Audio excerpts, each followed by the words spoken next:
देहाचा भ्रमधरिसी या देहाचा विठ्ठल मने करे वाचा पडोनी जाईन कलेवर विठ्ठल उच्चारी पासार बाप रखुमा देवीवरो अभय करून बाप रखुमा देवीवरो अभय करून मस्तकी ठेविला निर्धारून पडोनी जाईन कलेवर विठ्ठल उच्चारी पासार विठ्ठल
संनीलमेघाभासं रमा मंदिरं सुंदरं चित्प्रकाशम् वरं त्विष्टिकायां समन्यस्तपादं परब्रह्मलिंगं भजे पांडुरंगं पांडुरंगा करो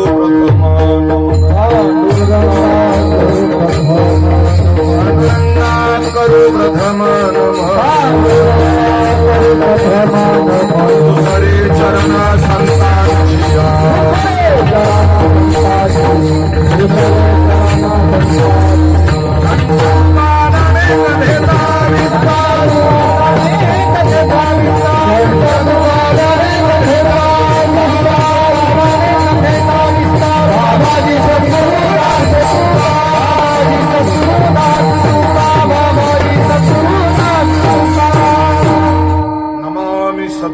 शांतं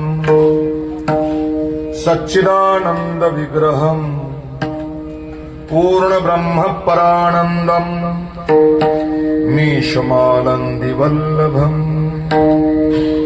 नमो ज्ञानेश्वरा निवृत्ति उदारा सोपान देवा मुक्ताबाई नमो त्रिभुवन पावनी आद्यत्रय जननी देवाची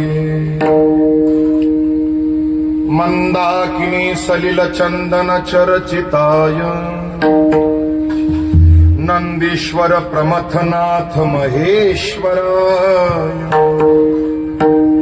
मंदार पुष्प बहुपुष्प सुपूजिताय तस्मैन्मकाराय नमः शिवाय अरुण नयन राजीव सुवेशं सीतानयन चकोर निशेषम् हर रुदिमानस बालमरालम्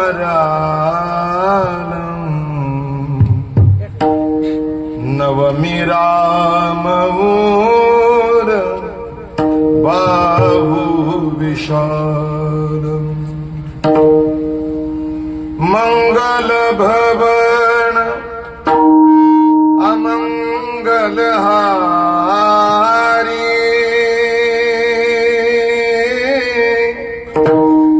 द्रवहु सुदशरथ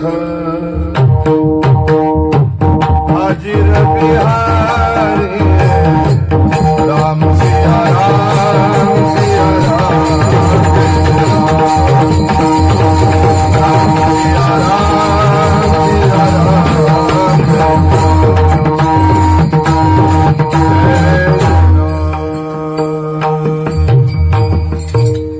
अतुलित बलधामं हेम शैलाभदेहम् तनुजवन कृशानुं ज्ञानिनाम् अग्रगण्यम् सकल गुण निधानं वानरानामधीशम्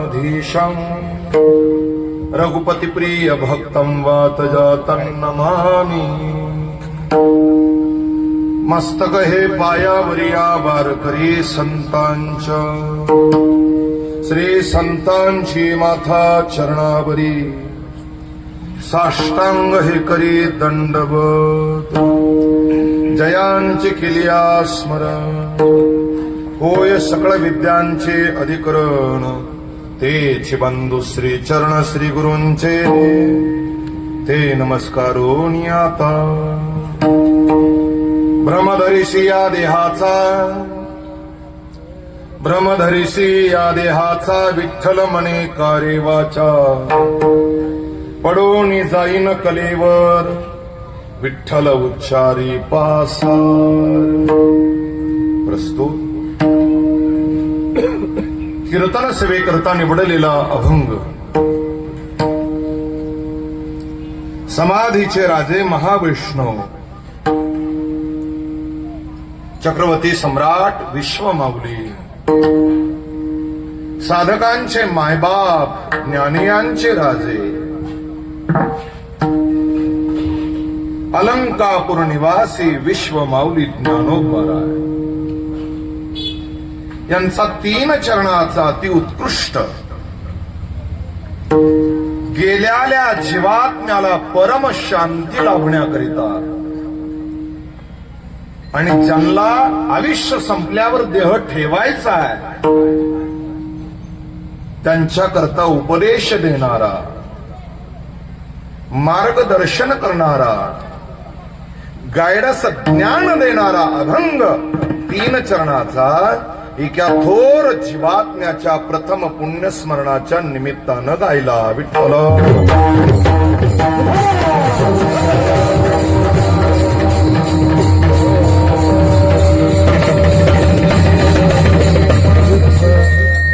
शहापूर नगरीमध्ये साधू संतांच्या पदस्पर्शानं पुणे पवित्र झालेली आपली शहापूर नगरी तसं पाहिलं तर महाराष्ट्रातील दिग्गज वक्ते या शहापूर नगरीमध्ये येऊन गेलेले आहे. परमार्थ संस्कार आणि संस्कृती आणि विशेष या कलियुगाच्या वादळातही वारकरी संप्रदायाचं जोपासन पालन करण्याचं ज्ञान आपल्या परिसरात चांगल्यापैकी शहापूर नगरीला आहे. म्हणून शहापूर नगरीमध्ये आज नैमित्तिक प्रकरणामध्ये 1 दिवसीय कीर्तन सेवेमध्ये आपण आहोत. किम निमित्त सेवा हे सगळ्याला ज्ञात जरी असलं श्रुत जरी असलं तरी सांगणं हे अगत्याच आहे आणि हे आद्य कर्तव्य. म्हणून आज ज्यांचं प्रथम वर्ष श्राद्ध पुण्यस्मरण आहे असे वैकुंठवासी दादाभाऊ बाजीराव बोडखे पाटील अगदी यांचं प्रथम पुण्यस्मरण आहे आणि त्यांचे नातू वारकरी संप्रदायातलं एक प्रेमळ व्यक्तिमत्व तालमणी मृदंगाचार्य महाराष्ट्रातील अनेक मोठाल्या व्यासपीठावर ज्यांचा पखवाज ऐकायला भेटतो असं सगळ्या वक्ते गायक कीर्तनकार कथाकार यांचे लाडके हरिभक्ती परायण आमचे गोपाल महाराज बोडखे यांच्या नियोजनामध्ये आपल्या आजोबाला भावपूर्ण श्रद्धांजली देण्याकरता ही एक दिवसाची कीर्तन सेवा महाराजानं माझ्याकडे सोपवलेली आहे. विठ्ठल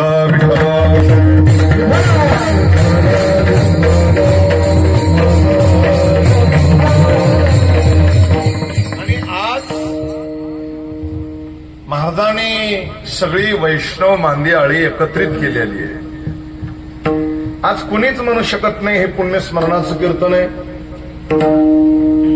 असा आनंद आणि आनंद अल्लाहात देणाऱ्या भावनेतून आळंदी पंढरपूरला आपण कीर्तनात आहोत.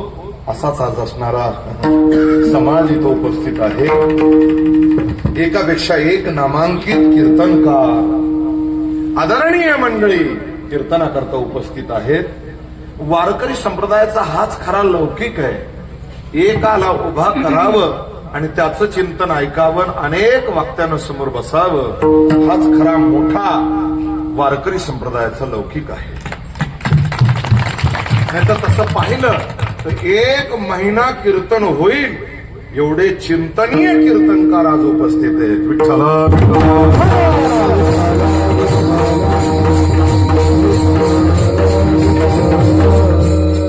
सगळ्यांची मांदियाळी एकत्रित झालेली आहे. शहापूर नगरी म्हणून आज हरिभक्ती परायण आदरणीय आमच्या परिसराचं वैभव उबाळे बाबा यांची उपस्थिती आहे. हरिभक्ती परायण रामायणाचार्य माझे परमस्नेही आमचे भामदास महाराज खरात यांची उपस्थिती आहे. आपल्याच गावचं भूषण हरिभक्ती परायण कुटकर महाराज दादा यांची उपस्थिती आहे. हरिभक्ती परायण ख्यातनाम कीर्तनकार माझे परमस्नेही विठ्ठल महाराज माने महाराजांची उपस्थिती आहे. आजी आज असणारे दोन्ही ख्यातनाम मृदंगाचार्य तालमणी मृदंग सम्राट माझे परममित्र प्रकाशजी महाराज काळे यांची उपस्थिती. ख्यातनाम मृदंगाचार्य तालमणी माझे परममित्र आमचे गजानन महाराज मुळूक महाराजांची उपस्थिती आहे. आज अगदी ओळीला उभा राहिलेले एकापेक्षा एक नामांकित मंडळी.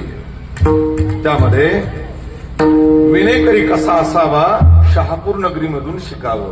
सुंदर आदरणीय समाजयोगी नवनाथ महाराज नागरे, आमचे हरिभक्ती परायण पाटोळे मामा, हरिभक्ती परायण ख्यातनाम गायक आणि आता युवा कीर्तनकार असं म्हणायला हरकत नाही. आमचे गोपाल महाराज समेंदर महाराजांची उपस्थिती आहे. हरिभक्ती परायण माझे परममित्र आमचे गजानन महाराज वडीगोद्री यांची उपस्थिती आहे.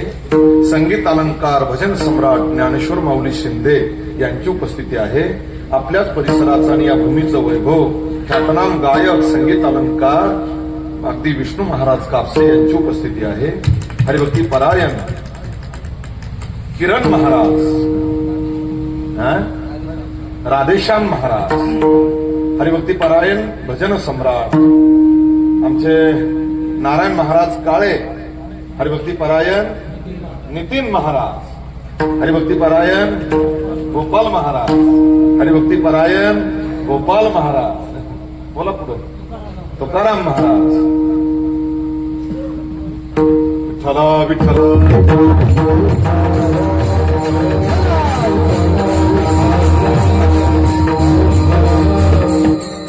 धाकलगावकर मंडळी आमच्या अण्णा असतील, आमचे भाऊ आहेत, ही सगळी मंडळी. अशोक महाराज वा आमचे जुने मित्र. आज जरा गणेश महाराज वा वा.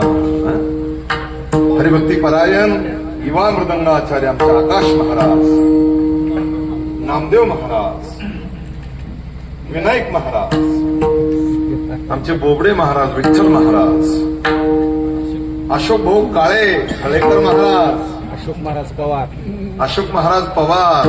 वा वा, म्हणजे दुजोरा दिला बरं का पुन्हा. चला विठ्ठल.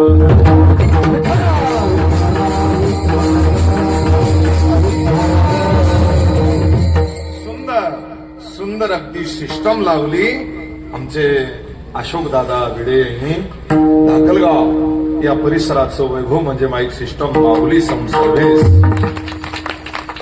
आता बरेचशी काही परिचित अपरिचित ज्ञात अज्ञात ही सगळी मंडळी, तसं 20 वर्षाच्या अगोदर कीर्तनात नावं घेण्याची परंपराच नव्हती, पण आता आली म्हणून घ्यावं लागतं. चला.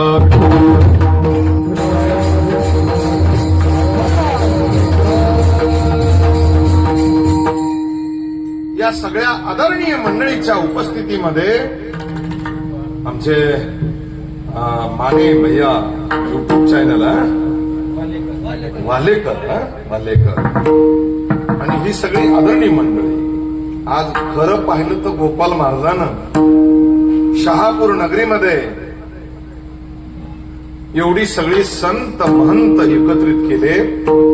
एक लक्षात घ्या, त्या घराण्यावर त्यांच्या आजोबाचं पुण्य, त्यांनी अखंड निष्ठेची परमार्थाची सेवा केली, भगवंताची सेवा केली, वारी केली. मला भाऊनी सांगितलं की 50 माणसं बसू द्या, तेवढ्याला सुपारी पुरण एवढा आणखी चलत होता. चला विठ्ठल.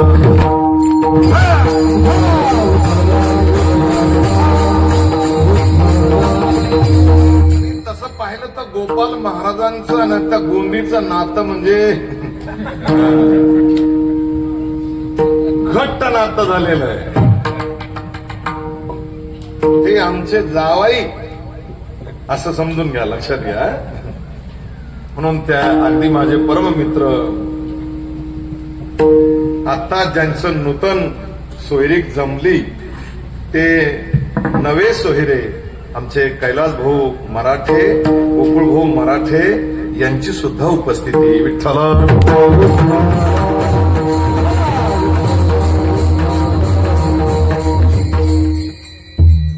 दादाभाऊ महाराज म्हणजेच एक हडाचे निष्ठावंत वारकरी. एक सांगू का, वारकरी जीवन ज्यांचं आहे आणि वारकऱ्याच्या वर्ष श्राद्धाला किंवा पुण्यस्मरणाला कीर्तन करताना जरा बरं वाटतं. नाही तर अनेक जागेवर एवढ्या अडचणी येतात दादा, नाईलाजानं आम्हाला म्हणावं लागतं कैलासवासी, स्वर्गवासी. खऱ्या अर्थानं या लोकाला, काही लोकाला नरकात सुद्धा जागा नसते. काय सांगू का, माईक हातात आला ना, वक्त्यानं शब्दाचा वापर सोन्यापेक्षाही अति जपून केला पाहिजे. आता सध्या अनाधिकारही लोकाला जास्त उपमा दिल्यामुळे त्या शब्दाचा ऱ्हास झालेला आहे. विठ्ठल.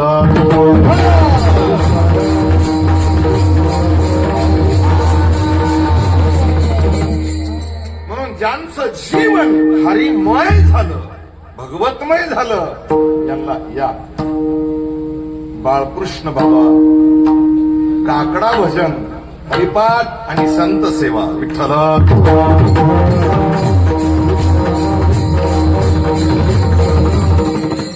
त्यांच्या ठिकाणं मरण हा शब्द संभवत नाही. इथं ज्ञाते ऐकणार आहेत, मरण हा शब्द संभवत नाही. तुकोबाराय, ज्ञानोबाराय, नाथ महाराज, गोरोबा काका, सावता महाराज, सेना महाराज, चोखोबरायनं कुठेही मरणावर अभंग नाही. जरा विचार करा, मरण हा शब्द अभिप्रेत संताला मान्य नाही.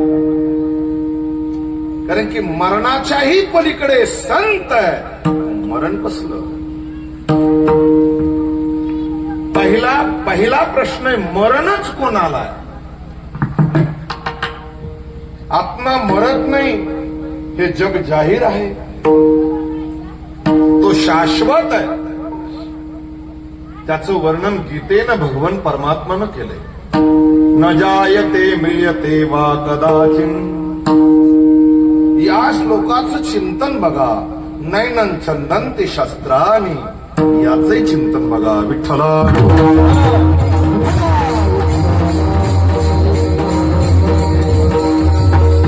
देहाच्या बाबतीत विचार केला तर तो जन्माला आल्यापासून रोज मरतो. रोज मरतोय. तुकोबरायांनी त्याचे 2 सिद्धांत दिलेत. देहाचे भय ते काळाचे भातुके. देहाचे भय ते काळाचे भातुके.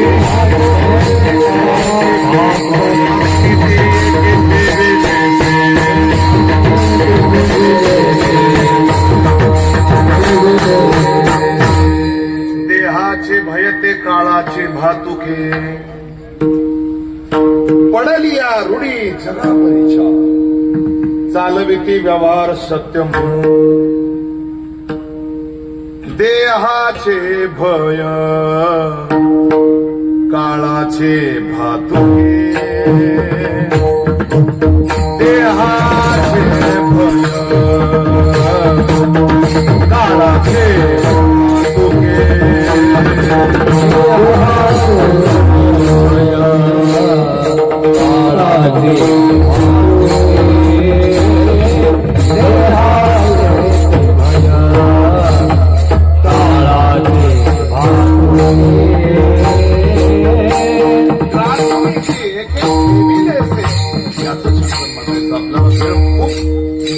मला सांगायचंय की देहाचं भय, देहाला खरं भय ते काळाच आहे.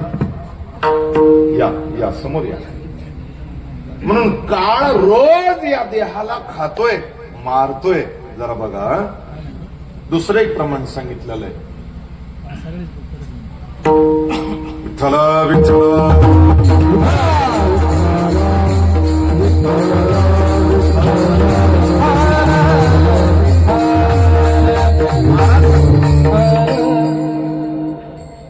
देह मृत्यूचे भातुके. कळून आले कवतुके. भातुके शब्दाचा अर्थही तुकोबराईने इथं खाऊ सांगितला. खाऊ, खाद्य. रोज देहाला काळ खाणारा आहे हा मृत्यू. रोज या शरीराला मारतोय.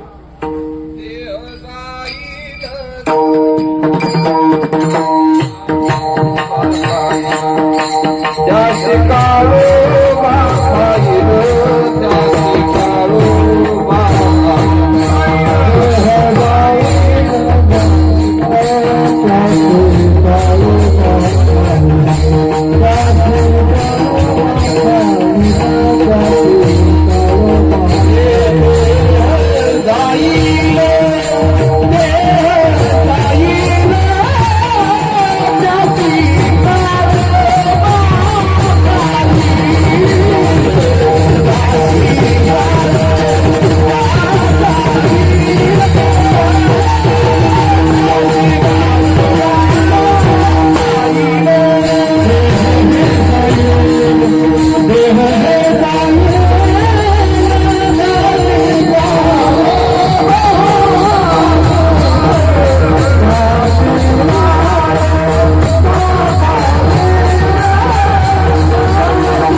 जाई. त्यासी काळोबा खाई. हे आम्हाला प्रमाण सगळ्याला पाठ आहेत, माहिती आहेत.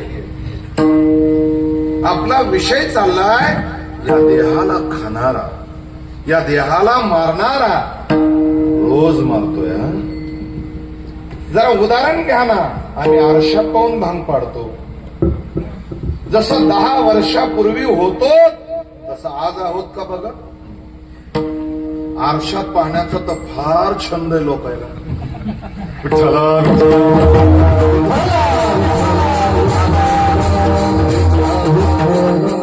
आरशातच काय लोक आरशे खिशात घेऊन फिरतात आता. कीर्तनाला उभा राहायचं असेल तर कीर्तनकाराला 1 तास आरसा समोर लागतो. जरा लक्षात घ्या का. कीर्तनकारानं मेकअप पेट्या सुद्धा बरोबर ठेवल्यात आता. विठ्ठल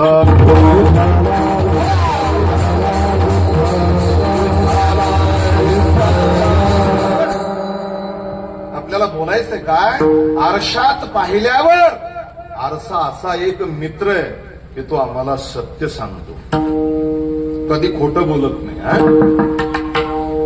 आरसा कधी पैसे घेऊन खोटी साक्ष देत नाही. तसे 2 मित्र आहेत आमच्या जीवनात. एक म्हणजे आमचं मन आहे आणि दुसरं म्हणजे आरसा आहे. आरसा नाही कळला तर मी तुम्हाला आईना सांगतो, नाही कळलं तर दर्पण, नाहीच कळला तर भिंग. लक्षात आलंय आपल्याला. आरशात पाहिल्यावर कधी कधी आम्ही विचार करतोय का लग्नामध्ये बोहल्यावर उभा राहताना कसा होतो, आता कसा झालो.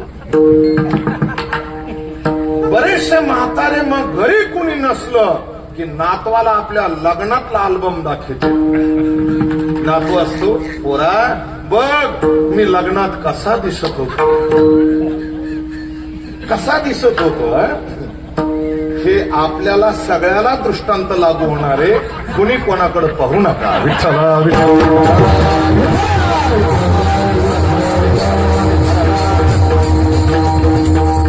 ते नातू म्हणतो, आजोबा हे तुमच्या समोर बसलेली कोण आहे. अरे तुझी आजी आहे. मग ती काय करते म्हणले, ती जिलाबीची काडी माझ्या तोंडात भरीत होती. नातूला एक खरट होत. ते नातू काय म्हणतं, बाबा आता ती बेसरामाची काडी सुद्धा तुमच्या तोंडात देईल. त्याने किती वेळ गेलेली.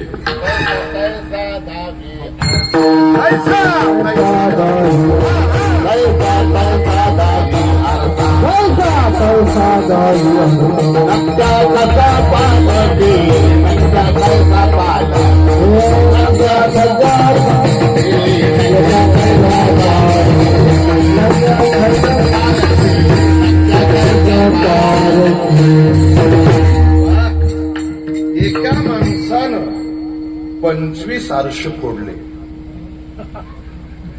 मी त्यांच्या प्रमाणाकरता उत्तर देतो. प्रत्येक आरसा त्यानं 1000 रुपयापर्यंत 10,000पर्यंत विकत आणला आणि आरशात पाहिलं की त्याला राग यायचा आणि त्याने तो आरसा फोडून टाकायचा. एक दिवस त्याच्या पत्नीने विचारलं, का हो तुमचं आरशाचं काय वैर आहे. म्हणला माझं नाक चपट दाखवतो तो आरसा. लक्षात आलं ना तुमच्या. आता नकटा हा शब्द असा आहे, तो 2 अर्थानं वापरलेला आहे. काहीचा नाकाचा सेंडा सरळ असतो पण कुठेतरी जीवनात आचरणात चूक झालेली असती म्हणून त्याला ते पद प्राप्त झालेलं असतं. विठ्ठला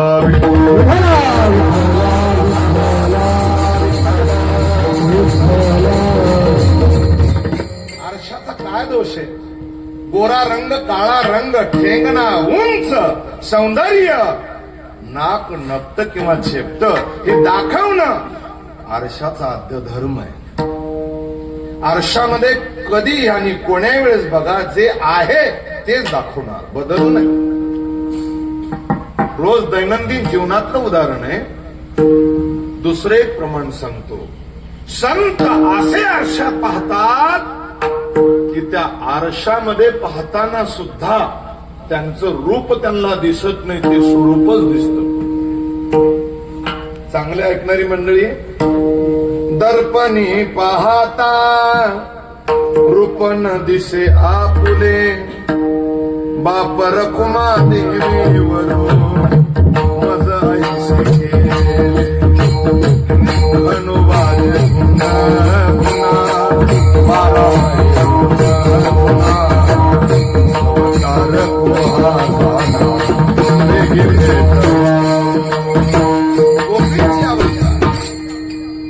आता मन आणि आरसा आम्हाला सत्य दाखवत आहे. बघा, वयाच्या 10 वर्षाला जसा होता तसा आता 70 वर्षात नाही. बदल आहे. कोण होता असं तू, काय झाला असे तू. चल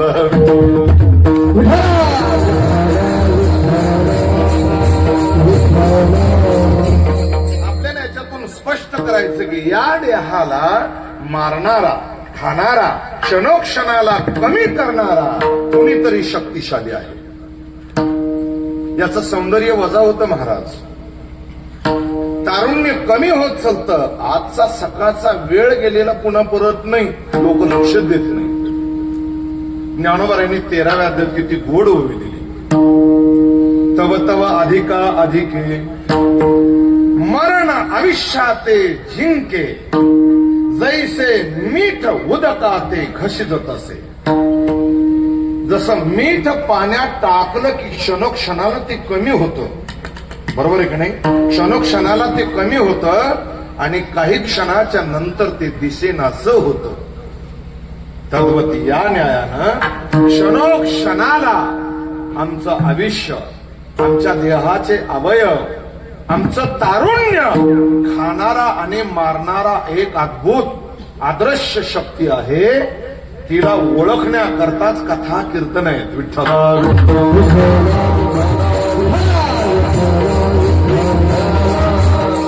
आता मरण देहाला का मरण जीवाला का मरण आत्म्याला आम्ही फक्त रडतो. अरे आत्म्याला मरण नाही, मरण तर मेला, जीव मेलाच पाहिजे आणि देह तर मरणारच आहे. पाटोळे महाराजांना प्रमाण द्यायचंय. अमर आहा खरे की पहा खोटे हे. तुम्ही स्वतःच पहा, अंतर्मुख होऊन पहा. अगोदर याचा विचार करा, मी कोण म्हणजे त्याची ओळख होईल. आणि मग मरणारा कोण आहे तो स्वतः पहा ना बाबा. न म्हणजे देह माझा ऐसा, त्यावेळेस मग भरवसा कळे. कैचा धाक सगळी कहे आपुले. आणि महाराजाला म्हणावंच लागलं, देवची बरे विठ्ठला विठ्ठला.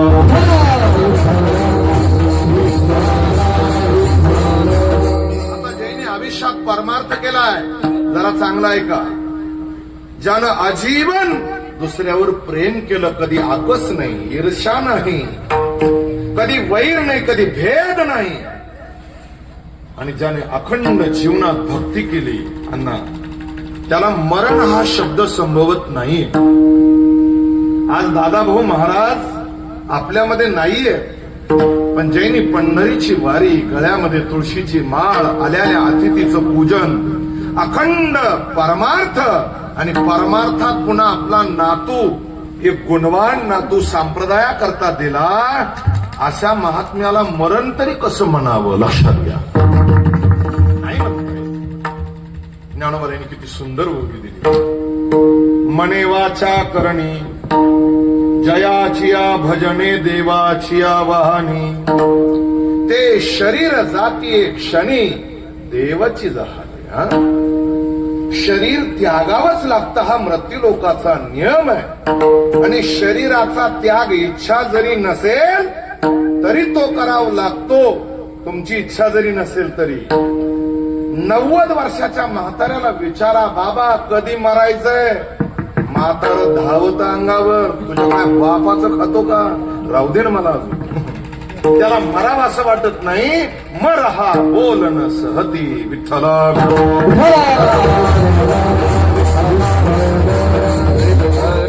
पण इच्छा नसतानाही त्याला देह ठेवावाच लागतो. हा मृत्यू लोक आहे. आणि अनेकाची ती अवस्था आम्ही पाहिली तरीही अनभिघ्न राहतो. ही शोकांतिका आहे. मला वाटतं सप्ताहातलं एखादं कीर्तन चुकलं तरी चालेल, पण दशक्रिया, गंगापूजन आणि वर्ष श्राद्धाचं कीर्तन जरूर ऐकत जाऊ. का? कळतं आपली एक दिवस पुण्यतिथी होणार आहे. सावधान. एक दिवस आपल्याला देह ठेवावाच लागणार. इच्छा जरी नसली तरी भल्या भल्याला ठेवावं लागला. इतराच काय? मग आम्हाला हे कळत का नाही? तर याला भ्रांती म्हणतो आम्ही. याला काय म्हणतो आम्ही? भ्रांती, भ्रम.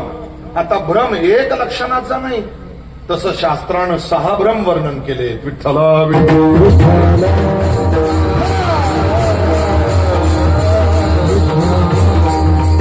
देह खरा आहे आणि तो माझा आहे, याला देह तादात्म्य तादात्म्याचा प्रथम भ्रम म्हणतात. विचारसागर, अमृतानुभव, चांगदेव 65, पंचीकरण याच भोवती फिरतय. लक्षात घ्या, देह तादात्म्याचा भ्रम आहे. या देहाचे बांधवडी न पडिजे, सुख दुःखाचे सागरी न बुडीजे, सुखे सुखरूपू घडीजे माझियाची अंगा. ज्ञानोबराय सांगतात, देहाचा भ्रम हा प्रत्येकाला या सृष्टीमध्ये देह धारण करणारे अनेक जीव आहेत. 184 योनीमध्ये अनेक जीव आहेत. भागवतामध्ये त्याचं वर्णन केलंय. त्यापैकी मानव देह असा आहे की त्याला कळतं. म्हणून त्याच्याकरता उपदेश संत करतात की बाबा, या देहाचा भ्रम धरू नको. देह भ्रम, देह माझा, हे सगळ्यात मोठं बंधन आहे. याला देह तादात्म्य म्हणतो आम्ही. जरा जड जातंय पण कळून घ्या. विठ्ठला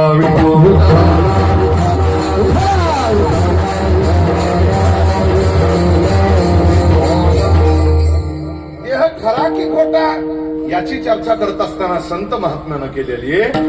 देह काय खरा, देह संबंधी पसारा, उजगावणे चोरा रक्षण खरे भासत असे. आणि तसंच आहे ना, या देहाचं काय खरंय, काही खरं नाही. रात्री जेवण केलं, झोपी गेला आणि सकाळी त्याचा हातच उचला ना. अरे, या हातानं कधी दान केलं नाही, आता हात उचला ना. या हातानं कधी टाळी वाजवली नाही, आता हात उचले ना. या हातानं कधी साधू संतांची मायबापाची सेवा केली नाही, आता हात उचला ना. तोंड वाकडं झालं. हा प्रकार या 2-3 महिन्यात जास्त सुरू झाला. जरा सावध. विठ्ठला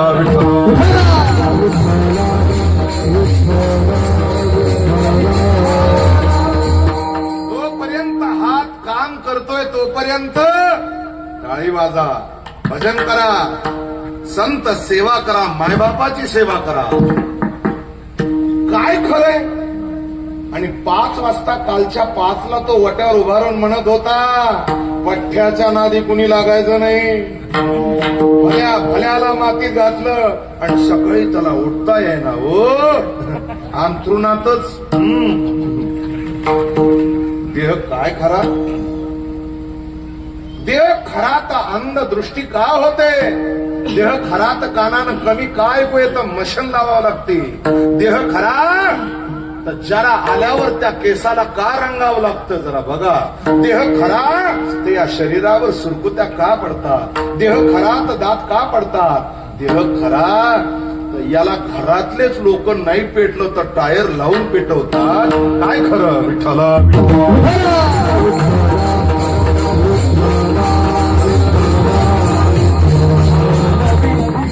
स्थूल देहाचा विचार केला तर स्थूल देहाचा विचार असा आहे की याच्यामध्ये पृथ्वी, आप, तेज, वायू आणि आकाश या पंचतत्वानं निर्मित हे शरीर. याच्यात महत्त्व, अहंकार या सगळ्या गोष्टीनं हे शरीर निर्माण केलंय. तसं पाहिलं तर मानवाचं शरीर निर्माण करताना किती बुद्धी वापरली असेल ब्रह्माजीनं, परमात्म्यानं, ती फक्त देवालाच माहित आहे, इतराला नाही. आज तुम्ही किती रुपये खर्च करा दुसरा अवयव बसवा, पहिल्यासारखा नाही.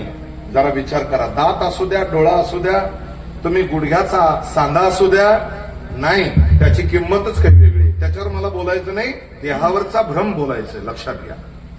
भ्रम लक्षण सांगत असताना प्रत्येक माणसाला भ्रम आहे. देह माझा हा प्रत्येकाला भ्रम आहे. पण देहापासून तू अलिप्त आणि वेगळा आहे हा भ्रम दूर करण्यासाठीच एक रामायणातली कथा आहे.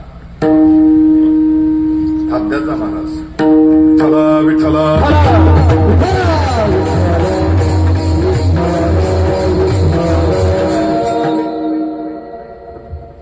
वाळीला प्रभू रामचंद्रानं वृक्षाच्या आडून बाण मारला, हे सगळ्याला माहिती आहे. आणि वाळी जमिनीवर कोसळला. लोक त्याला सहजासहजी वाली म्हणतात, पण तो वाली नाही, वाळी आहे. वृक्षराज नावाच्या वानरापासून त्याचा जन्म आहे. आता तो कसा झाला याला उत्तरकांड वाचावं लागेल.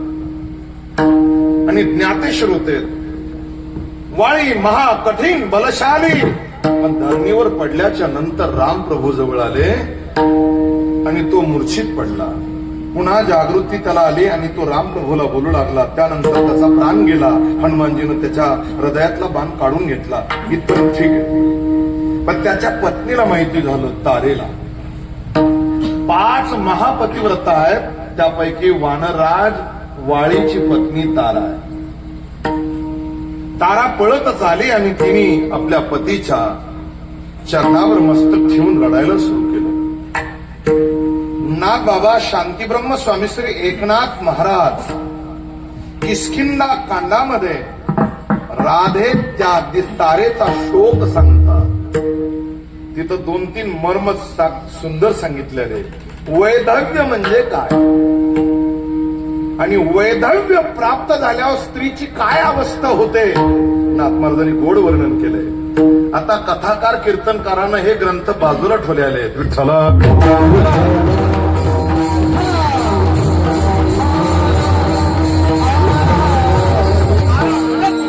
रडता रडता राम प्रभूला म्हणू लागली, प्रभू काय पाप केलं होतं माझ्या पतीनं, तुमचं काय बैर केलं होतं, का मारलं तुम्ही त्याला.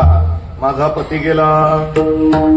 प्रभू रामचंद्र समोर आले आणि सांगितलं, तारे तू महाज्ञानी आहेस, महापतिव्रता आहेस आणि ज्ञानी व्यक्तीनं असा मोह किंवा शोक किंवा भ्रम करणं हे योग्य नाहीये. एखाद्या वेळेस अज्ञानी व्यक्तीनं जर हा भ्रम केला तरी चालेल, पण ज्ञानी व्यक्तीनं करू नये. जरा बघा. आणि एक सांगू का, समाजात जे ज्ञानी आहे, जे आचरणशील आहे, त्यांच्यावरच समाजाची जास्त नजर असते. लक्षात आलं ना तुमच्या? आता एखादा बुवा कीर्तनकार, त्याला अगदी त्या कीर्तनाकरता त्या गावाला जायचं असतं, पण लोकांचं लक्ष अगदी बारीक असतं. बसनी प्रवास उतरला एका फाट्यावर, तिथे एक टपरी होती आणि त्या टपरीवर उभा राहून विचारलं महाराजानं, अमुक अमुक गावाला रस्ता कोणता आहे, पायी जायचं होतं. पूर्वीचा काळ, आताचा काळ लय सुखी आला, एवढा सुखी आला. पूर्वी या महात्म्यानी खूप कष्ट घेतलेले, पायी प्रवास. अहो कसली ती दक्षिणा, कसली श्रीफळ, कसला मान, या सगळ्या गोष्टी आता आल्या. आणि तिथं विचारायला टपरीवर गेले महाराज. टपरीवर, पान टपरी. तर तितक्यात एक जण पळत पळत आला, का हो तुमच्या कपडाला गोंद आहे, तुम्ही बोवा आहेत टपरीवर उभे. म्हणजे लोकांचं लक्ष किती बारीक आहे, लक्षात घ्या. सज्जन संतांकडे वक्र दृष्टीनं, कुतर्क दृष्टीनं पाहणारा समाज आहे. हे कुठे चुकतात त्याच्याकडे लक्ष आहे. ते सगळे अज्ञानानं व्यसनानं भरून गेले, त्यांच्याकडे ते लक्ष देत नाही. म्हणून भविष्यात चांगल्या संतांना, महात्म्याला, ज्यांना आचरण संपन्न सांभाळायचंय, त्यांना फार फार चौकश आणि चतुर्बुद्धीनं राहावं लागणार आहे. त्याचं एकमेव कारण सांगू का,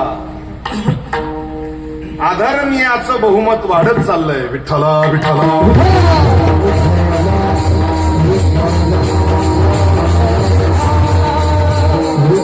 प्रभू रामचंद्र सांगतात, तारा तुला कसला भ्रम आहे, कोण मेलय सांग. उत्तर सांगते तारा, माझा पती मेलाय, मरण पावलाय. प्रभू रामचंद्र म्हणतात, तुझा पतीच कोण आहे हे मला आधी सांग. माझा पती वानरराज वाळी आहे, समोर पडलेला आहे. मग हा तुझा पती आहे ना, तू याला उचल, आपल्या नगरीला घेऊन जा, सुखान राज्य भोगत राहा. मग तारा दुसरा शब्द वापरते, प्रभू यातलं चैतन्य निघून गेलं, हा मरण पावलेला आहे, मृत आहे. आता या मातेला मी काय करणार. मग सांग ना, तुझा पती कोण आहे. तुझा पती हा समोर पडलेला आहे ना, तू याला खरा पती मानत होते ना, उचल, जाग्यावर आहे अजून. तारा म्हणते, तो मरण पावलाय. मग मेला कोण हे तरी सांग ना. तारेनं अंतर्मुख होऊन पाहिलं की शरीर रूपी वाळी हा माझा पती नाहीये. ज्याच्यात असणारी जी वासना, ज्याला जीव म्हणतो आम्ही, तो कधी आम्ही पाहिलाच नाही. आणि आत्म्याचं आमचं कधी मिलन झालंच नाही. तारा समाधीस्थ झाली, अंतर्मुख होऊन विचार करत होती. त्यावेळेस प्रभू रामचंद्र सांगतात, तारे या जीवासे नाही खाणे,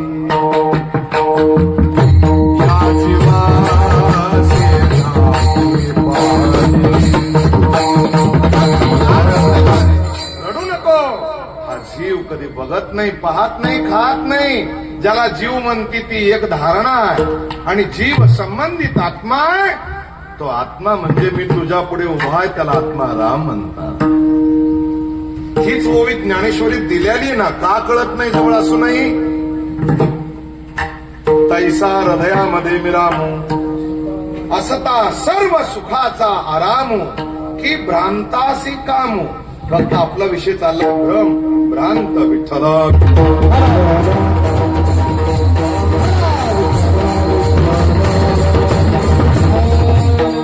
त्यानंतर तारेला ते ज्ञान झालं. तारा शरण आली प्रभू रामचंद्राला. प्रभू माझं चुकलं, मी तुम्हाला विनाकारण नाही ते दोष दिले, दूषण लावले, मला क्षमा करा. म्हणजे कळून घ्या देहाचं तादात्म्य काय. देह हा कुठपर्यंत आहे. देह म्हणजे साधना करण्यासाठी भेटलेलं हे साधन आहे, याचा विचार करा. मग देह खोटा आहे तर याला टाकून द्यायचं का. आता सध्या तर टाकता येणार नाही. साध्यापर्यंत जाण्यापर्यंत त्याचा सांभाळ करावा लागेल. पण देहाचं तादात्म्य ठेवू नका. त्याच्यावर अनेक असं उदाहरणे. भ्रम सांगितला, भ्रम. माया भ्रम दुसरा एक आहे. त्या मायेत सगळं जग गुरफटून गेलं. प्रत्येक बापाला वाटतं माझा मुलगा म्हातारपणी मला सांभाळेल. हा भ्रम आहे. लग्न झाल्याच्या नंतर पत्नीचं ऐकून आई वडिलातून बाजूला निघतो आणि पत्नीचं ऐकतो, असं म्हणतो की या पत्नीचं खरं प्रेम माझ्यावर आहे. हा शुद्ध भ्रम आहे. लक्षात घ्या. आज अगदी पीक आपल्या शेतामध्ये लावलं, उद्या एवढ्याच रुपयाचं होणार आहे. हाही एक काय आहे, भ्रम आहे. मी अमुक करील तमुक करील, या भ्रमात, माया भ्रमात प्रत्येक व्यक्ती अडकलाय. हो, प्रत्येक व्यक्ती. माया विघणे भ्रमला,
हा जीव माया भ्रमामध्ये भ्रमिष्ट झालेला आहे. त्याला काही कळत नाही. खरं सांगू का, आज मायेत किती जग गुंतलेलं आहे. प्रत्येक जीवाला असं वाटतं घर दार पत्नी मुलं स्थावर जंगम मालमत्ता या सगळ्या गोष्टी माझ्या आहेत. आणि या भ्रमात त्याला याच्या पलीकडे काही दिसत नाही. ते त्याच्यातच गुरफटू नये. मायात आहे, भ्रमात आहे. तसं इतिहासामध्ये काही लोक भ्रमात राहिले.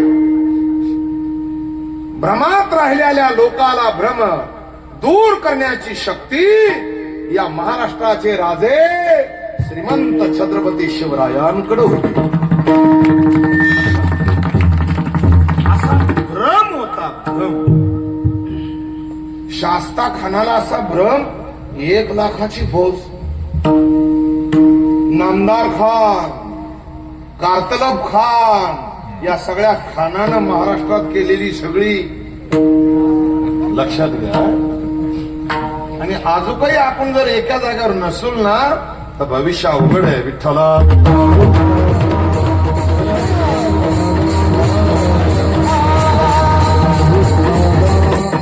ज्यानं कोकण लुटण्याचा प्रयत्न केला, ज्यानं फितुरी करून मराठा सरदार आपल्याकडे वळवण्याचा प्रयत्न केला, तो शास्ता खान. आणि शास्ता खानाचा भ्रम होता, ते 3 बोट दाखवित होतं. शकुनी 4 बोट फिरीत होता असा, ते 3 बोट दाखवित होत. म्हणत होता शिवा बाहर का चिव्हा क्या करने वाला है, त्याचा हा भ्रम होता. पण या भ्रमाचा पडदा नेहमी नेहमी दूर करणारी एक वराड खानदेशची महावीरांगणा स्त्री होती. तिचं नाव आहे रायबागन. रायबागन साहेबा.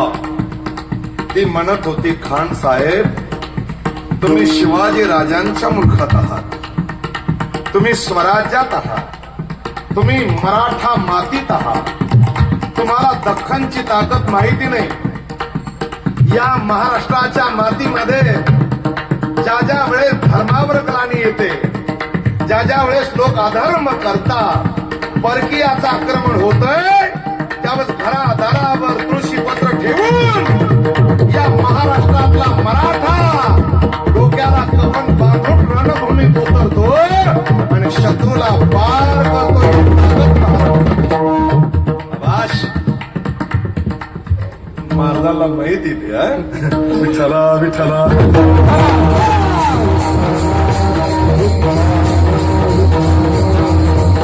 त्यामुळेच म्हटलेलं आहे, तुम्ही बघा, गरजा महाराष्ट्र माझा, त्याच्यावर अनेक बोलता वेळ कमी आहे. सांगायचे 1 लाखाची फौज, नामदार कारतलब अनेक असणारे खान ज्याच्या अवतीभोवती फिरत होते, आणि तो लाल महालात डेरा टाकून बसलेला. म्हणूनच आज माझ्या राजांची गरिमा सुधारित अमेरिकन राष्ट्रामध्ये जाऊन पोहोचली. आज नाही, काही वर्षापूर्वी आज अमेरिकन राष्ट्रातले आर्मी जवान, मिलिटरीतले जवान, त्यांनी एकत्रित येऊन मेन हेडक्वार्टरच्या प्रांगणात छत्रपती शिवरायांचा अश्वारूढ पुतळा उभा केला अमेरिकेमध्ये. आणि आर्मीतले जवान रोज सीमेवर जाताना राजांना मुजरा करून म्हणतात, ही ताकद महाराष्ट्राच्या मातीवर. याचं एकमेव कारण, आमच्या देशातले आर्मी जवान सर्जिकल स्ट्राईक करून पाकिस्तानमध्ये जाऊन अगदी त्यांचे लोक मारून सही सलामत परत आले. हा गनिमी कावा घेतला कोणाकडून? तर 1662 चैत्र रामनवमीची आदली रात्र होती, म्हणजे अष्टमी. दुसऱ्या दिवशी रामनवमी. 5000ची फौज घेऊन श्रीमंत छत्रपती शिवाजी महाराज लाल महालात शिरले आणि शाहिस्ते खानाचा शोध घेत होते. बरोबर बाळाजी, चिमणाजी, तानाजी, कुडतोजी, नेताजी, शिदोजी माळी, भीमा लोहार, शिवाजी काटके, शिवाजी महाले, रामजी पांगेरे, ही सगळी मंडळी बरोबर. आणि ज्यावेळेस मेन महालात जाऊन पोहोचले राजे, त्यावेळेस खान पाहतोय, कोण आहे? शिवा. बापरे, अहो त्याचा भ्रमच दूर झाला, घाबरलं ते. एवढंच नाही, त्यांनी आपल्या बेगम पत्न्याच्या ओढण्या गुंडळल्या अंगाला आणि 3 बोटावर म्हणत होता, शिवा क्या करने वाला है. असं म्हणणारा शास्ता खान या महालातून त्या महालात, त्या खिडकीतून त्या खिडकीत, त्याला काळ दिसत होता. राजे त्याचा पाठलागा करत होते. आणि शेवट अंधाऱ्या रात्री, अंधारी कोशिंबीर, ज्ञानातून भवानी बाहेर पडली आणि एकच गर्जना झाली, हर हर. बरोबर खान मोठानं अरडला, जमिनीवर कोसळला. रात्रीचे 2 वाजले आले. राजे पूर्णपणे मोहीम फत्ते करून कोंढाण्यावर सही सलामत निघून गेले आणि गोंदाचे जगतापानं पलोते बांधले ते बैलाच्या शिंगाला. दृष्टांत संपला. दुसऱ्या दिवशी खबर आली खान मेला नाही पण त्याचे 3 बोट तुटले. मग रायबागण समोर होती. खान साहेब, मी तुम्हाला सांगितलं होतं या भ्रमात राहू नका. अशाच भ्रमात अफजल खान राहिला. त्याच्या आतडे कधी बाहेर आले हे त्यालाच कळलं नाही. विठ्ठला,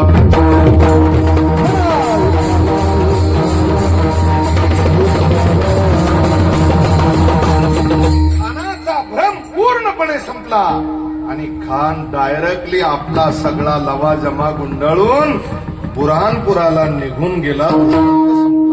राजांचा विजय भ्रम आहे.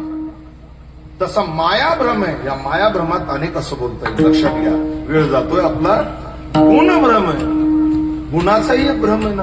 माझ्यासारखा मी गुणवान, माझ्यासारखा मी इथं नाही बोललेलं बरं राहीन आता. हाही एक भ्रम आहे. हाही एक भ्रम आहे. त्याच्याही पुढे बघा, देह तादात्म्याचा भ्रम सांगितला, गुणभ्रम सांगितला, मायाभ्रम, आता धनाचाही भ्रम आहे. काही लोकांना असं वाटतं मी खूप श्रीमंत आहे, खूप श्रीमंत. कुबेरापेक्षा श्रीमंत नाही. आणि कुबेर ज्या खात्याचा मंत्री झाला आणि ज्यानं बनवलं असा परमात्मा किती श्रीमंत आहे हा भ्रम टाकून द्या. विठ्ठला,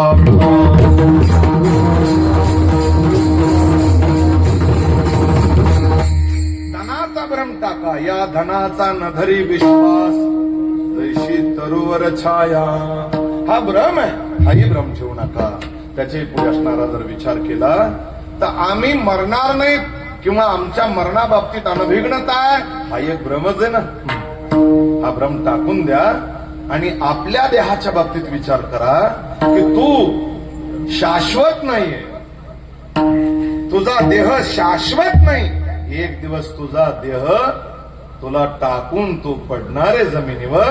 याकरता ज्ञानोबारायनं सावधान केलंय. ते अभंगाचं पहिलं चरण आहे.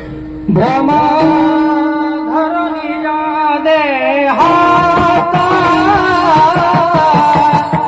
भ्रम धरती हा देहाता,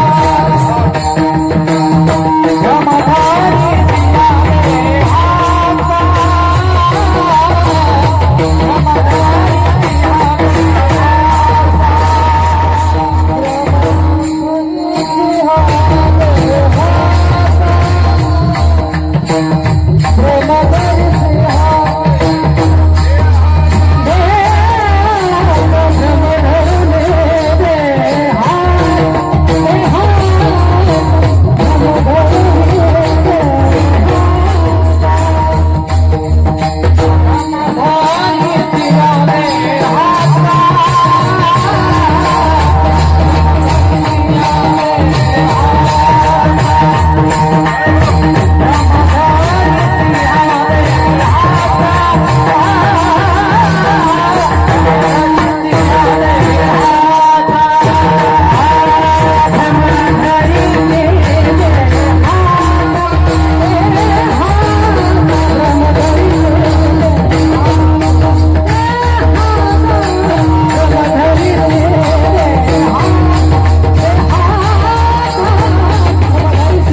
देहाचा भ्रम धरू नको. हा देह एक दिवस जाणार आहे, शरीर पडणार आहे, शरीराची माती होणार आहे.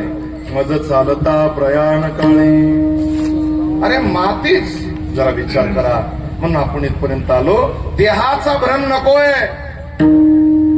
देह भ्रम दूर करून भगवत चिंतन करावं. कारण की एक दिवस आपल्याला जायचंय, याचं ज्ञान असणं गरजेचं आहे. मरणाची कार्य नाही आठवण, संचिताचे धन लोभ हेवा. म्हणून अनेक असे उदाहरण दिले. हा भ्रम दूर होण्याकरता एक राजकुमार नगरीच्या बाहेर असं या जगाचं अवलोकन करीत करीत करीत करीत स्मशानभूमीत जाऊन पोहोचले. तिथं पाहिलं तर बदाम पिस्ते काजू खाणारा श्रीमंत घरचा व्यक्ती मरण पावला होता. त्याची प्रेत यात्रा त्या स्मशानभूमीत आली. राजकुमार बघत होते, बरोबर प्रधानजी होते. कारण की राजकुमारानं आजपर्यंत कधी बाहेरचं जग पाहिलंच नव्हतं. प्रधानजीला विचारलं, हा काय प्रकार? म्हणले, प्राण या शरीरातून निघून गेला, शेवट सगळे लोक मिळून इथं आणून त्याला दहन करतात, हा प्रकार. तेवढ्यात दुसरी प्रेत यात्रा आली. प्रधानाला विचारलं, ही प्रेत यात्रा कोणाची? महाराज, युवराज, ही प्रेत यात्रा भणंग भिकाऱ्याची आहे. रोज बसस्टॉपवर भीक मागणाऱ्या एका भिकाऱ्याची, ज्याला शिळ पातही एक वेळेस खायला भेटलं नाही, कपडे नीट घालायला भेटले नाही, अशाची प्रेत यात्रा आहे. हो, दोन्ही प्रेत समोर ठेवण्यात आले, चिता रचण्यात आली. अवलोकन करा, मी दृष्टांत का देतोय. राजकुमार सारखं बघत होते. दोघाच्या चिता पेटवण्यात आल्या. एकाला पेटवण्याकरता गावरान तुपाचा वापर, दुसऱ्याला नाही सांगत मी आता. श्रीमंती, गरिबी. राजकुमारानं विचार केला की आज रात्रभर आपण इथंच थांबायचं का? बदाम पिस्ता काजू अंजीर दूध तूप मिष्टान्न खाणारा व्यक्ती याला चितेमध्ये ठेवून अग्निसंस्कार केलेत, आणि जो बनंग बेकारी याला अन्न खायला भेटलं नाही, शिळ पात खाल्लंय, यालाही अग्निसंस्कार दिलेत. राजकुमार विचार करीत होते, सकाळी पहाटे शेवट आता बदाम पिस्ते काजू खाणाराचं काय होतं आणि शिळी भाकरी खाणाराचं काय होतं हे पाहूया. रात्रभर जागे राहिले, भगवत चिंतन केलं. पहाटे पहाटे पाहिलं तर बदाम पिस्ते खाणाराची ही रक्षाच होती, राख. आणि शिळ पाता अन्न खाणाऱ्या भणंग भिकाऱ्याची सुद्धा ती रक्षाच होती. दोन मुठी राख हातात घेतल्या, एक श्रीमंताची एक गरीबाची. आणि राजकुमारानं पाहिलं आयुष्यभर लोड टक्के गाद्या, कूलरची हवा, एसी रूम, नौकर चाकर, फॉर्च्युनर गाडी, याची टोपी त्याच्या डोक्यात, अनेकाचं घेऊन खाल्लं, त्याची राख राखच. जे गरीब होत, ज्यानं कधी दुधात पाणी टाकलं नाही, ज्याने कधी 40 फूट रुंदीचा शिवाचा रस्ता 1.5 फूट केला नाही, ज्यानं घर बांधून पुढे वाटा बांधून त्याच्या पुढे पायरीन त्याच्या पुढे गोटा कधी लावला नाही, जरा लक्षात घ्या. ज्याने कधी कोर्टात गीतेची शपथ घेऊन कधी खोटी साक्ष दिली नाही, ज्यानं कधी वारकरी संप्रदायात येऊन कोणाची जात पाहिली नाही, संप्रदाय हा एकच जात आहे एवढंच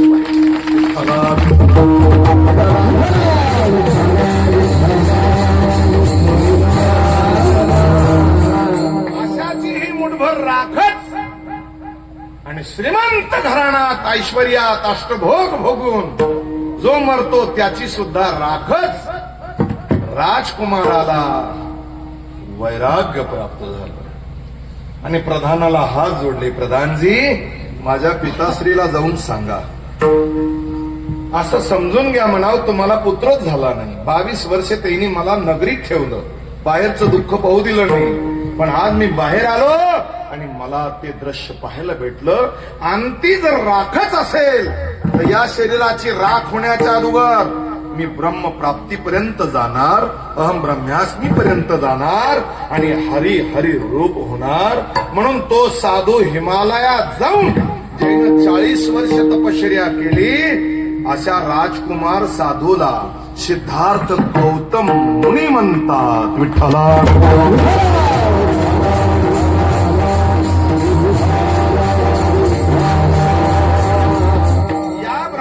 निराश करण्यासाठी वेदांत सांगतोय रज्जूवर सर्पाचा भास भ्रम, शुक्तीवरील रजत पाहता डोळा दिसे. म्हणून वेदांतात शुक्ती, रजत किंवा असणारा सर्प आणि दोरी या सगळ्या 2 गोष्टीचा विचार मांडलेला आहे. तुकोबरायांनी तो भ्रम दूर करून टाकलेला आहे. महाराज सांगतात किळो आणि सांडिले कलेव भव भ्रमाचा आकार. महाराज सांगतात आणि हेच महाराज उत्तर देतात त्या स्थितीला प्राप्त झाल्यावर जगद्गुरु तुकोबारा रज्जू सर्पाकार भासी येले जगदांब या स्थितीमध्ये. म्हणून पहिलं चरण आपण माझ्या बुद्धीप्रमाणे आणि गुरुकृपेच्या साधनेमुळे त्यांच्या आशीर्वादानं सोडवण्याचा प्रयत्न केला. असंच असलं असं सांगता येत नाही. महान महान विद्वान यापेक्षा वेगळं बोलतील. विठोबा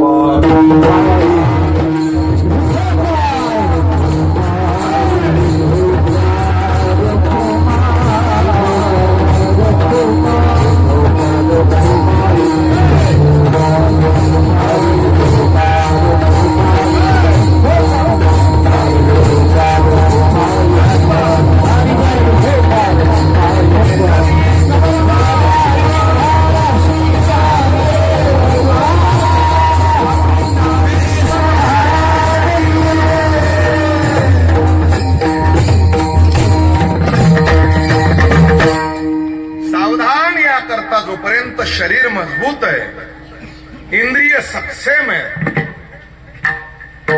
स्वातंत्र्य जीवन आहे, खिशामध्ये दाम आहे, तोपर्यंत दान धर्म तीर्थयात्रा जव हे सगळं सिद्ध आहे. जोपर्यंत काळ दूर आहे तोपर्यंत आपल्याला नाटाचा अभंग माहिती आहे. सगळा अत्यंत गोड आहे. म्हणून सावधान. लोक वेळ गेल्यावर मग प्रयत्न असतात. वासुदेव दारात येतो, म्हातार मग खिशात हात घालतो कोपरीच्या. कोपरी म्हणजे बनियन. वासुदेव म्हणतो बाबा 10 रुपये द्या, 5 तरी द्या. म्हातार खिशात हात घालतो, रुपये तर निघतच नाही, फक्त काळ्या मिठाचा एक खडा निघतो. लक्षात आलं. मुलगा जवळ असतो पण म्हाताऱ्याची ताकद होत नाही 10 रुपये द्या म्हणण्याची. पारतंत्र्यात गेला, आता दान करू शकत नाही, तीर्थयात्रा करू शकत नाही. बरेचशा लोकांना म्हणलं चला पंढरपूरला, आम्ही कुठं म्हातारे. अरे म्हातारे झाल्यावर पंढरपूरला जाता असं कोण म्हणतं? संतांची यादी आहे. वयवृद्ध झाल्यावर परमार्थ नाही, देशभक्ती वयवृद्ध झाल्यावर नाही. म्हणून जसं दादाभाऊ महाराज यांनी आपल्या जीवनामध्ये प्रत्येक क्षण काळ सार्थक केला. ज्यांनी हरिला म्हणे विठ्ठल या न्यायानं अखंड भक्ती केली. कपाळावर वैष्णवी गंध, गोपीचंद, भाळी बुक्काले आले, गळ्यात तुळशीची माळा, हसतमुख. मी यांना अनेक वेळेस पाहिलेले. लक्षात घ्या. त्यावेळेस मी ती प्रतिमा फोटो पाहिला त्यावेळेस माझ्या लक्षात आलं. आणि सगळ्या वैष्णव वारकऱ्यावर प्रेम केलं. वृद्धापकालानं, स्वभाव नाशानं त्यांनी आपला देह ठेवला. असे अनेकांच्या जीवनात जर पाहिलं तर आजा मेला, पंजा मेला ही वंशावळ आहे. तसं अनेक जणांना आपलं देह ठेवलेला आहे. माऊली सांगतात यामुळं सावधान, सावध राहा. भागवतामध्ये पुरंजन नावाचं आख्यान आहे. दादा पुरंजन नावाचं आख्यान. नारद महर्षी नारदजी आणि धर्मराज युधिष्ठिर यांचा संवाद. त्याच्यामध्ये पुरंजन हे आख्यान इतकं सुंदर आहे. सगळं या देहावर आहे. देह बंगला कोणता आहे, त्याच्यात जीव नावाचा राजा कोण आहे, प्रधान कोण आहे, तो कोण्या मायेत गुंतलाय, तो कसा जातो, हे सगळं अगदी सुंदर आख्यान दिलेलं आहे. तद्वत या न्यायानं जर विचार केला तर ज्ञानोबांनी एक सुंदर उभी दिली 13व्या अध्यायामध्ये. दुष्काळ पडला किंवा चैत्र महिन्यात एक डोह आटत आटत चाललेला पाण्यामध्ये, नदीत किंवा गंगेत.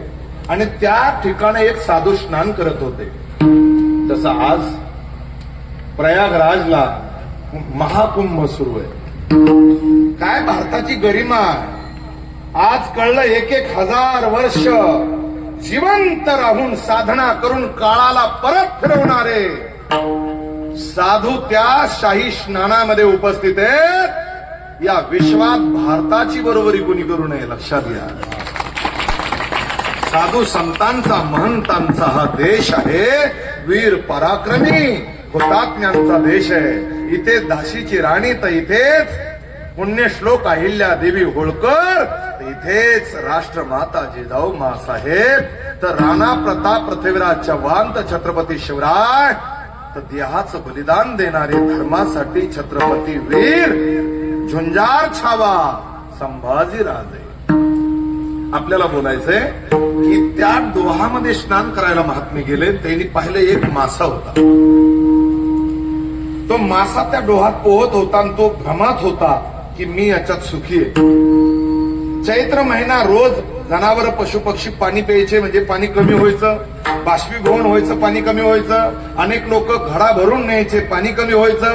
अनेकांना तिथं अगदी मोटर पंप टाकलेले पाणी कमी व्हायचं. आणि त्या साधूनं पाहिलं तो मासा अल्प पाण्यात पोहतोय. ज्ञानोबरांची ओवी आठवली म्हणून सांग.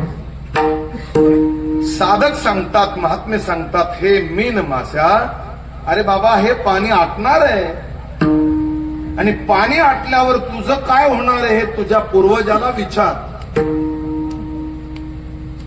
पाणी आटलं की मासा जिवंत राहू शकत नाही. त्यावेळेस त्याला मीन माशाला उपदेश केला की तू जरा चांगल्या भरपूर जिथं पाणी आटत नाही अशा पाण्यात माझ्या बरोबर चल. असे बरेच साधू संत बऱ्याचशा माशाला सांगत आहेत, पण बरेचसे मासे फक्त डोहातच पोहतात, लक्षात घ्या.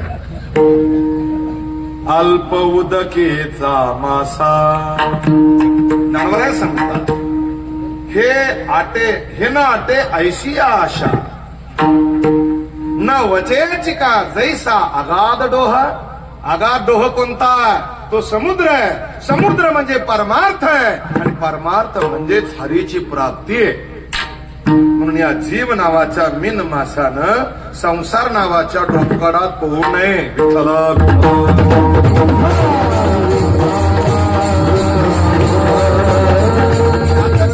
एक दिवस हे कलेवर शरीर पडणार आहे, पडून जाईन कलेवर.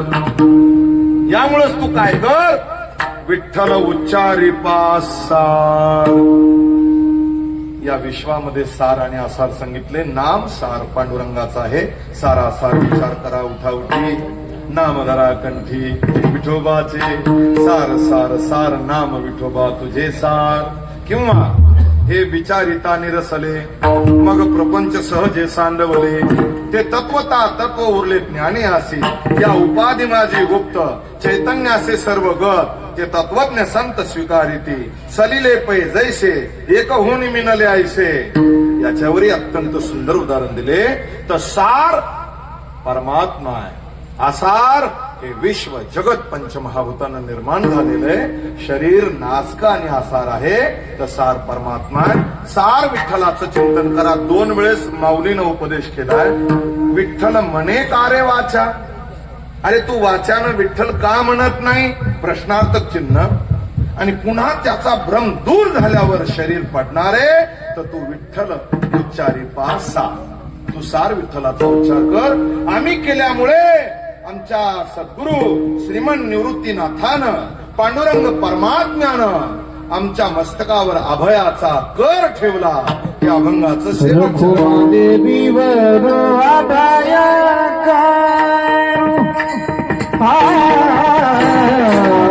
रखुमा देवीवर अभया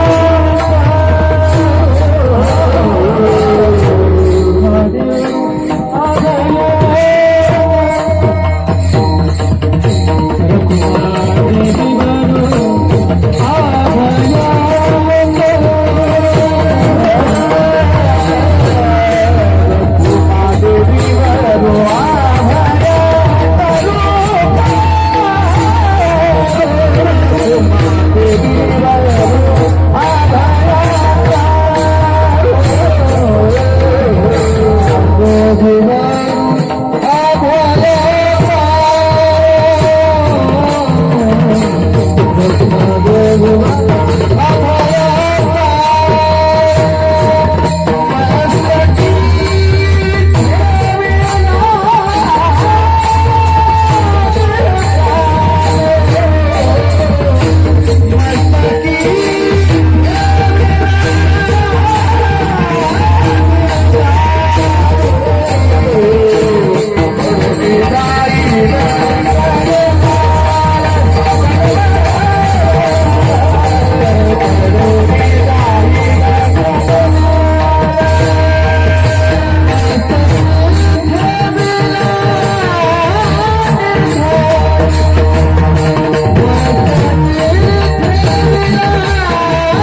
आणि आमच्या गोपाल महाराजांचं प्रेम, या प्रेमास तो किती जण आज ख्यातनाम वादक, गायक मंडळी, कथाकार मंडळी, कीर्तनकार मंडळी, एक सांगू का, पूर्ण महाराष्ट्र आणि महाराष्ट्राच्या बाहेर कीर्तनाच्या सेवा मी करीत असताना मला आपल्या परिसराचा स्वाभिमान वाटतो.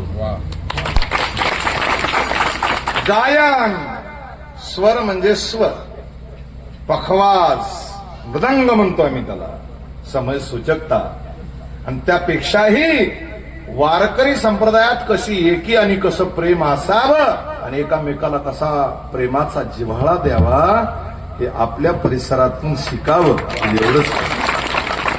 आज हरिभक्ती परायण युवा मृदंगाचार्य आमचे गोपाल महाराज बोडखे महाराजांनी सगळ्यांना पाचारण केलं, फोनवर निमंत्रित केलं आणि सगळ्या जणांना इथं उपस्थित राहून सेवा दिली. त्यामध्ये श्रेष्ठ, ज्येष्ठ असे कीर्तनकार, कथाकार, श्रोते आणि माता भगिनी पाहुणे मंडळी, वेळ आपली संपलेली आहे. माऊलींच्या अभंगावर आपण बोलण्याचा प्रयत्न केला. जे आपल्यातून गेले ते गोपाल महाराजांचे आजोबा वैकुंठवासी दादाभाऊ बाजीरावजी बोडखे यांना जाऊन 1 वर्ष झालेले. काय बोलावं आपण की त्यांची साधनाच एवढी प्रबळ आणि निष्ठेची होती, तरी पण अल्पशा बुद्धीनं आणि थोडक्या शब्दात श्रद्धांजली त्यांच्या जीवात्म्याला, आत्म्याला म्हणता येत नाही, जीवात्म्याला शांती लाभावी आणि पुन्हा त्यांना मानवाचा देह भेटून त्यांच्या हातून संप्रदायाची सेवा घडावी, एवढीच मी भगवत चरणी प्रार्थना करतो. यालाच भावपूर्ण श्रद्धांजली, नामांजली, पुष्पांजली म्हणतो आपण, कीर्तनाच्या माध्यमातून ठेवली. आलेल्या सगळ्या भाविक मंडळीला इथं लगेचच प्रसादाची व्यवस्था केलेली. कुणी प्रसाद घेतल्याशिवाय जाऊ नका. ज्ञानेश्वर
सर्व टाळकऱ्यांना विनंती, सर्वांनी जागेवरती बसा. फक्त 2 मिनिटं.